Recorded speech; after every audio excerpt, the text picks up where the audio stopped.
Hariom Umanand ma'am, Om Shanti ma'am, ओम ज्ञान ma'am, आप सभी दर्शकों का हमारे चैनल पर स्वागत है। आज हम लोग बीएड सेकेंड सेमेस्टर के अंतर्गत विषय वस्तुओं का स्तरानुसार संगठन के बारे में अध्ययन करेंगे। विषय वस्तुओं का स्तरानुसार संगठन यानी विभिन्न स्तरों पर, जैसे प्राथमिक स्तर, उच्च प्राथमिक स्तर, माध्यमिक स्तर, उच्चतर माध्यमिक स्तर पर जो पढ़ाया जाए, विषय जो पढ़ाई जा रही हैं विषय, उन विषय के अंतर्गत कौन कौन सी बातों को ध्यान में रखते हुए विषय को पढ़ाना चाहिए, उसी को हम लोग इस वीडियो के अंतर्गत समझने का प्रयास करेंगे। कंटेंट यानी विषय वस्तु। अब विषय वस्तु का नाम नहीं गिनाना है, पाठ्यक्रम की रचना नहीं करना है। जो पाठ्यक्रम बना हुआ है उसमें किन किन संदर्भों को, किन किन बातों को ध्यान में रख करके विभिन्न विषयों के अंतर्गत जानकारी देनी चाहिए, वही ये टॉपिक है, उसी को मैं समझाने का प्रयास आपको कर रहा हूँ। जैसे अगर हम बात करें प्राथमिक स्तर पर हम बात करें कक्षा 1 से 5 तक, तो ऐसे ढंग का विषय वस्तु सृजित करना चाहिए या विभिन्न विषयों के अंतर्गत आनंद यानी बालकों की प्रसन्नता को ध्यान में रखते हुए विषय वस्तु को शामिल करना चाहिए। उनमें चेतना यानी विभिन्न विषयों में, जैसे समाज का विषय है, संस्कृति का विषय है, कुछ जो है पर्यावरण से संबंधित कोई जानकारी है, तो उसके प्रति एक चेतना जागृत करना चाहिए। उस ढंग से जानकारी देना चाहिए कि बालक उसमें रुचि ले। आगे जो है भाषा, मातृभाषा यानी मातृभाषा को बोलना, समझना, लिखने पढ़ने संबंधी गतिविधियों को जो है प्राथमिक स्तर पर शामिल करना चाहिए। और खेल के द्वारा सीखने का प्रयास करना चाहिए। कुछ गणितीय संबंधी क्रियाओं को भी उन्हें सिखा पढ़ा देना चाहिए। ऐसे सब जानकारी बालक को प्राथमिक स्तर पर देना चाहिए।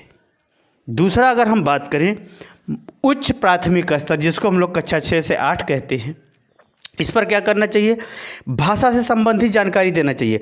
मातृभाषा के अलावा भी जो भाषा हो सकती है, जैसे हिंदी हो या फिर अंग्रेजी हो, इसकी भी जानकारी उसको देना चाहिए, यानी उसको देना प्रारंभ कर देना चाहिए। साथ ही समाज के संदर्भ में, जो समाज में घटित हो रहा है, समाज में जो सामान्य जानकारी, समाज के संदर्भ में सामान्य जानकारी, कृषि के संदर्भ में, विज्ञान के भी संदर्भ में सामान्य जानकारी, उसी तरह से गणित हुआ, कला कौशल हुआ, इन सब विषयों के भी विषय में उसे सामान्य जानकारी उपलब्ध करानी चाहिए।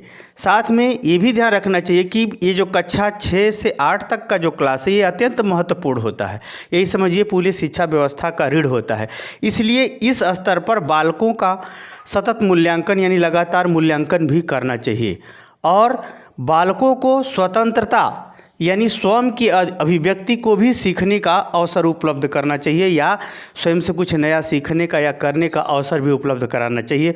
और अनुशासन के साथ उनकी शिक्षा प्रणाली या शिक्षा व्यवस्था को संचालित किया जाना चाहिए। इस ढंग का जो है कंटेंट विभिन्न विषयों के अंतर्गत उच्च प्राथमिक स्तर पर पाठ्यक्रम का विषय वस्तु का संगठित करना चाहिए। आगे है माध्यमिक स्तर, जो 9 से 10 तक को बोला जाता है माध्यमिक स्तर। इस स्तर पर आते आते भाषा का साहित्यिक स्वरूप, ग्लोबलाइज यानी वैश्विक स्तर की भाषा, तकनीकी के संदर्भ में, साहित्य के संदर्भ में, पर्यावरणीय मुद्दे यानी जो पर्यावरण की, जो अब तो पर्यावरण हर स्तर पर पढ़ाया जाता है, इस पर पर्यावरण से संबंधित मुद्दे, उसकी आवश्यकता, महत्व इत्यादि से संबंधित जानकारी, विज्ञानों का, सामाजिक विज्ञान का, जैसे भूगोल, इतिहास है, नागरिक शास्त्र है, इस सब की भी रूपरेखा भले ही एक ही साथ परीक्षा हो, एक ही पेपर हो, लेकिन उसकी भी रूपरेखा प्रारंभ कर देना चाहिए। और इसके संग संग जो गणितीय स्वरूप है, गणित का भले ही एक पेपर है, लेकिन गणित के अंतर्गत अंकगणित, बीजगणित, त्रिकोणमिति इत्यादि जो भी है, उसका जो है उसमें शिक्षा दीक्षा इत्यादि देना प्रारंभ कर देना चाहिए। या इस स्तर पर जो है उनको गणित के विभिन्न स्वरूपों से भी परिचय करा देना चाहिए, ताकि इस सब कंटेंट के माध्यम से वह माध्यमिक स्तर पर गणित का स्वरूप, विज्ञान का स्वरूप से वह परिचित हो सके।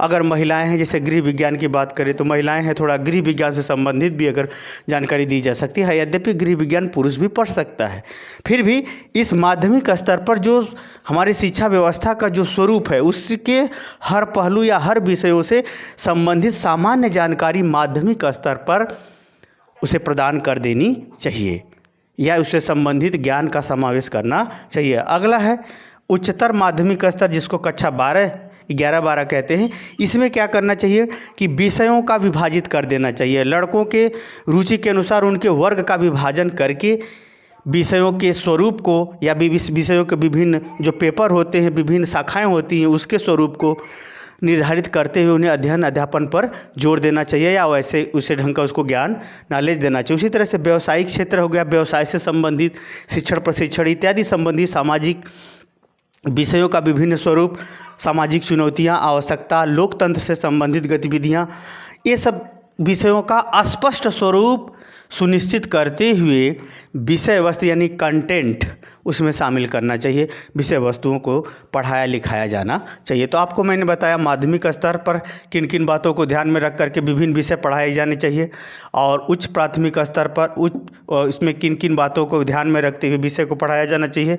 माध्यमिक स्तर पर किन किन बातों को ध्यान में रख करके हमको विभिन्न विषय पढ़ाया जाना चाहिए, और उच्चतर माध्यमिक स्तर पर किन किन विषयों को समूहों में बांट करके या लड़कों के छात्रों के रुचि के अनुसार उसके ज्ञान योग्यता कौशल का विकास करने हेतु विभिन्न प्रकार की गतिविधियों को किस प्रकार से सिखाया जाना चाहिए, ये सब बातें मैंने आपको बताने का प्रयास किया है।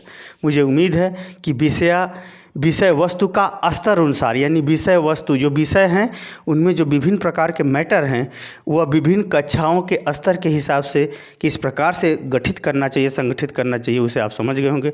समझ गए हैं तो कमेंट बॉक्स में जरूर बताइए। साथ ही मेरे चैनल को लाइक शेयर सब्सक्राइब कीजिए। हरिओम।